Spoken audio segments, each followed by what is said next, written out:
If you don't know what it is, you most likely have already seen it in movies. The background compresses as if someone is changing focal length, but without altering the image composition. Pure movie magic trickery. The Vertigo effect.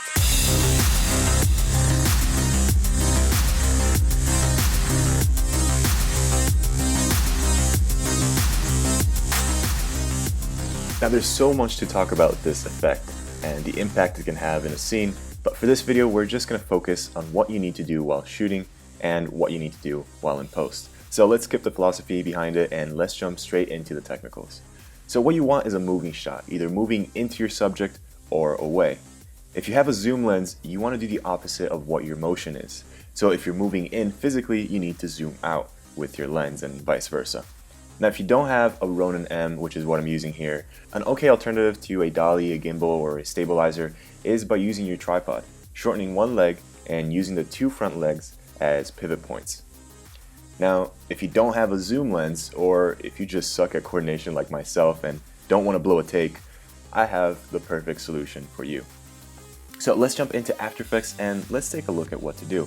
By the way, I'm using After Effects just because this video will be used for the VHS look tutorial series. So since I'm going to add some effects down the road, I decided to just start off in After Effects. But this doesn't mean you have to. You can use Premiere just as well, or heck, even Final Cut Pro X, which is that software that cavemen that don't know how to edit use. Okay, great. So we have this shot, and I shot this on the Ronin M, and it's supposed to look a lot more smooth than this. I think I didn't stabilize it right, and the motor stiffness wasn't perfectly fit for the lens that I had on it. I was kind of, in a hurry to get this shot. So one of the first things that we're going to do is sort of stabilize this. So we're going to just select the portion that we really like, where we see that push, and it's pretty noticeable. So let me just RAM preview this portion, and that looks like it could work. So let's just use this portion. So I'm just going to trim this clip to this length, and then I'm going to add the effect called Warp Stabilizer. Now if you haven't used this effect before in Premiere or in After Effects, it does magic. It's amazing, and it can really save some shots. Now of course, if you have a handheld shot and it's all shaky and has a lot of motion blur, it's going to get really warpy and funky and not look great. But if you have a shot on a Ronin M or on a dolly and you have some slight bumps, this is a great solution to fix some of that. So let's RAM preview this, and let's take a look at what After Effects did for us. And okay, it's looking pretty nice. We have a subtle sort of jolt in the beginning, which I'm not too happy about. So instead of just figuring out how to fix that, let's just get that portion of the clip.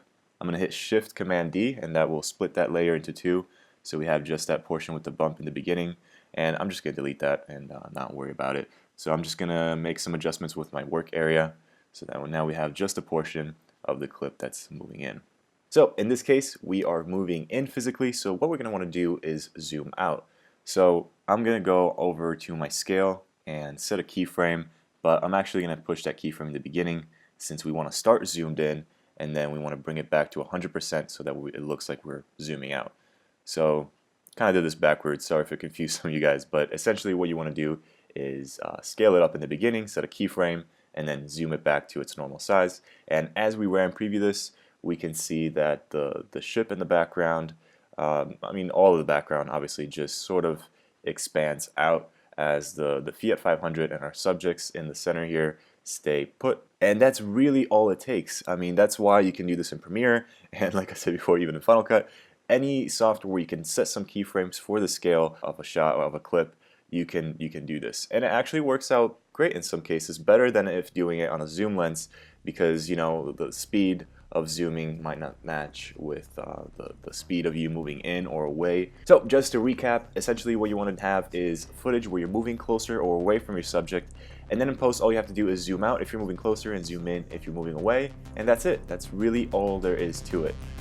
So this effect can really communicate some strong emotions to your audience. I really hope you enjoyed this tutorial and found it useful, and obviously tune in next week where we take a look at how to create this really grungy, distorted VHS look for your clips, as well as this intro slash outro that you're seeing here, this retro 80s outro As always, if you've enjoyed this video, give it a like and leave your feedback in the comments down below. And you guys have been amazing and supportive. I'm close to 80,000 subscribers, so what I'm going to do at the end of the series is release a free stock footage overlay asset that is just this 4x3 distorted VHS grainy thing that you can just add on your videos and instantly get a VHS feel.